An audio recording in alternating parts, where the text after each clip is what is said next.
안녕하세요. 투더 빌리언의 투더 빌입니다. 저는 중요한 이슈가 있으면 그 중요한 이슈에 따라서 어떤 상품에 투자해야 되는 것인지를 같이 공유하는 채널입니다.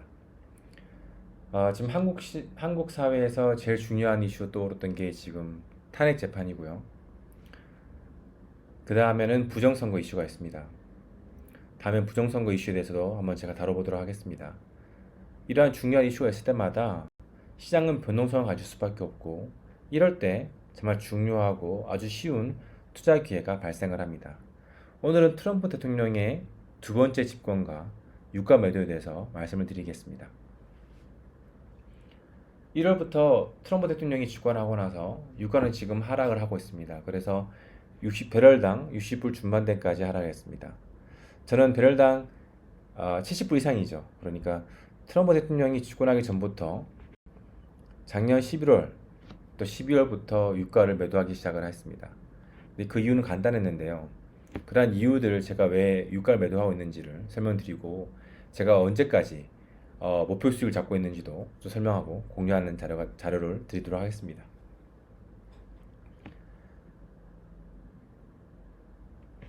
트럼프 행정 시절에서는요, 국제 유가는 하락을 했었던 경험이 이미 있습니다.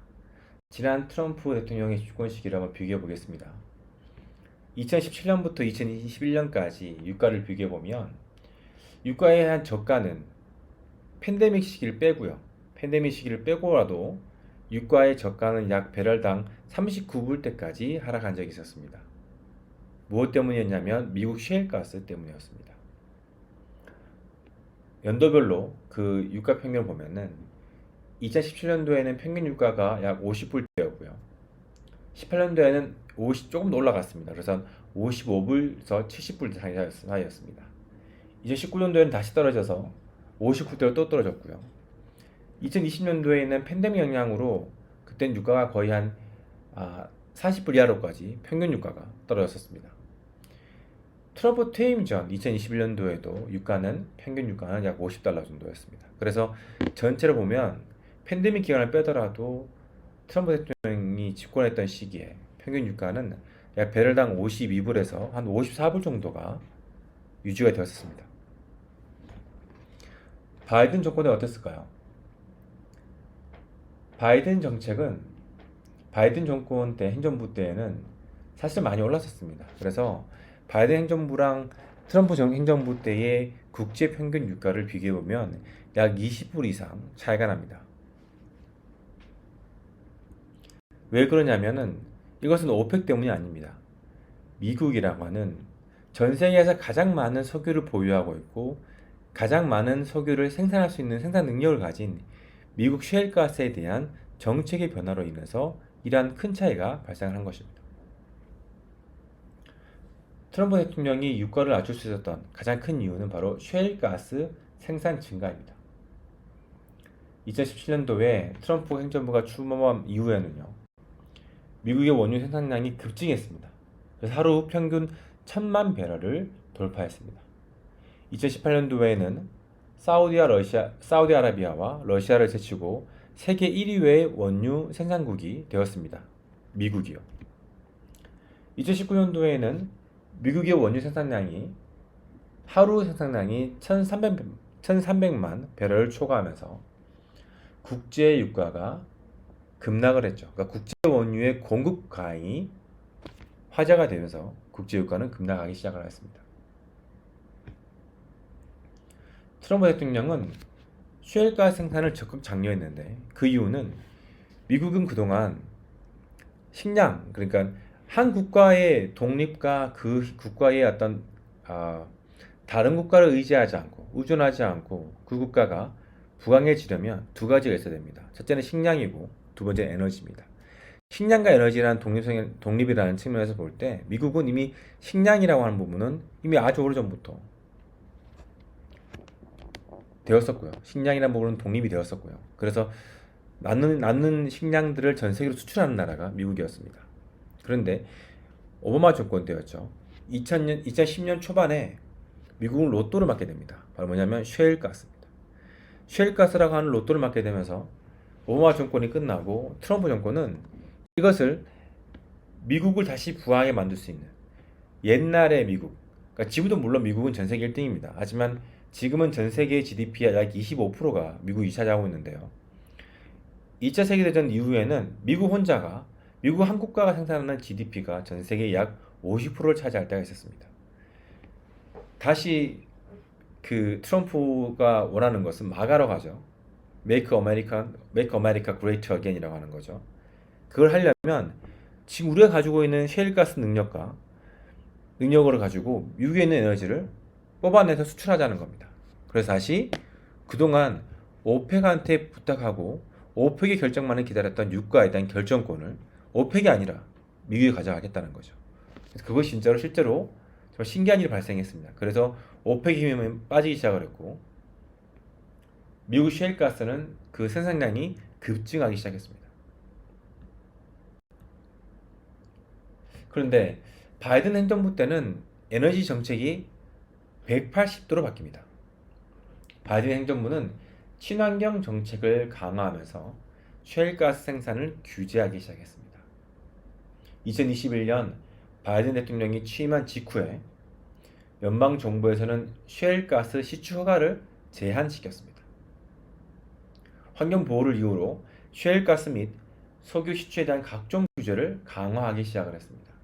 그러니 미국 내 원유 생산이 다시 떨어지게 되자 또다시 국제 유가 결정은 오펙이라고 하는 소수의 국가들이 또 결정하게 되면서 다시 국제 유가라고 하는 시장에서 주도권은 또 미국이 오펙에게 넘겨주게 됩니다. 바이든 행정부의 정책이 유가 상승에 정말 많이 기여를 했죠. 그래서 이것 때문에 오펙의 힘은 강해지고 러시아의 힘은 강해졌습니다.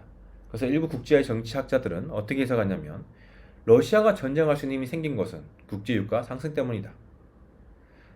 트럼프 때에는 러시아의 전체 GDP가 우리나라 GDP보다도 떨어지다고 했었습니다. 그러니까 러시아라는 나라는 국제 유가, 그러니까 천연가스의 거의 모든 경제 의존도가 높은 나라이기 때문에 국제 유가가 떨어지거나 에너지 가격이 떨어지면 그 나라의 GDP가 망가지게 되고 오르게 되면 다시 그 나라가 부강해지게 되는 그런 구조를 가지고 있습니다.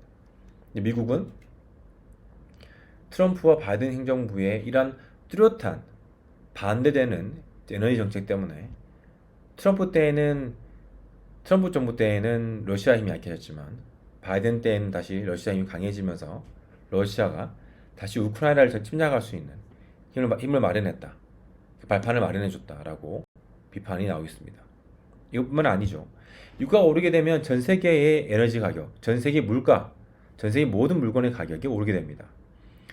왜냐하면 유가는 모든 물류 유통 그리고 제품 생산에서 가장 기본이 되는 것이기 때문에 이 가격이 오를 때마다 우리나라와 같은 나라 또 다른 나라 마찬가지입니다. 그 모든 나라들이 고통을 받게 되는 것입니다.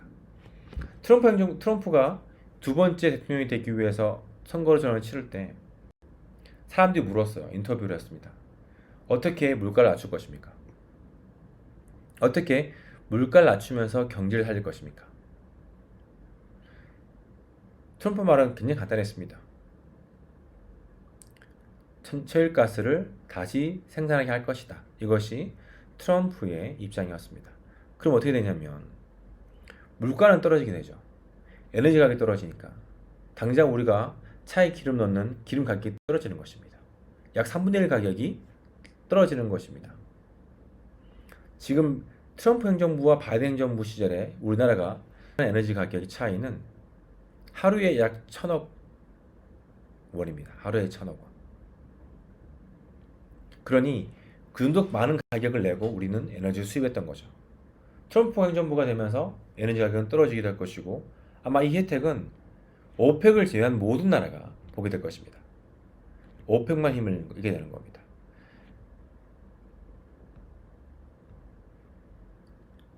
또 한 가지는 러시아 우크라이나 전쟁. 지금 이제 거의 이 협상이 막바지에 이른 것 같다는 느낌이 드는데요. 국제 유가를 높였던 주요 요인 중 하나는 또 하나 지정학적 리스크입니다. 전쟁이 늘었는데요. 이스라엘과 팔레스타인 전쟁이 있었고 그 다음에는 러시아와 우크라이나의 전쟁이 있었습니다. 그래서 이런 전쟁들 때문에 지정학적 리스크가 유가를 올리는 역할을 했었습니다. 트럼프 행정부가 지금 들어서면서 적극적으로 러시아와 우크라이나 간의 전쟁을 종식시키기 위해서 지금 노력 협상을 막바지에 나서고 있습니다.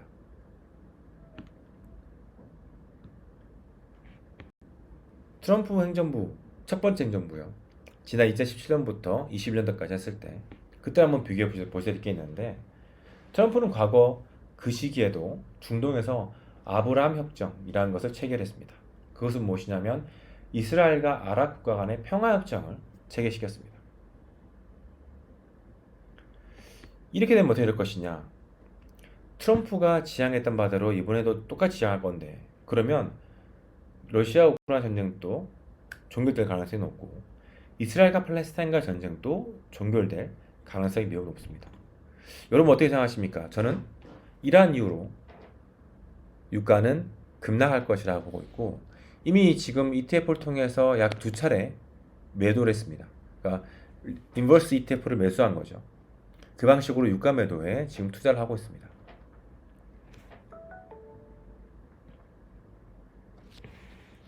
이런 논리를 보시면 여러분들도 쉽게 어떤 한 특정 종목에 대한 흐름을 볼 수 있을 것 같습니다. 정리해 보겠습니다. 셰일가스 생산 증가, 그리고 환경 규제 완화, 그리고 러시아 우크라이나 또 중동 전쟁의 종결 가능성, 이것들 때문에 저는 유가가 배럴당 45불 이하로 떨어질 것으로 보고 있습니다. 현재 지금 홀딩하고 있는 인버스 ETF는 배럴당 45불까지 떨어지게 되면 목표 수익을 정한 만큼 도달한 것으로 보고 포지션을 청산할 계획입니다. 마찬가지인데요. 다음 시간에는 그러면 저는 지금 실제로 투자하고 있는 것은 ETF에서만 투자를 하고 있지만 ETF 외에도 여러 가지 방법으로 선물과 CFD 거래 또 ETF 방법으로 여러분도 아주 쉽게 유가에 투자할 수 있습니다. 그 방법에 대해서 정리해서 말씀드리도록 하겠습니다. 감사합니다.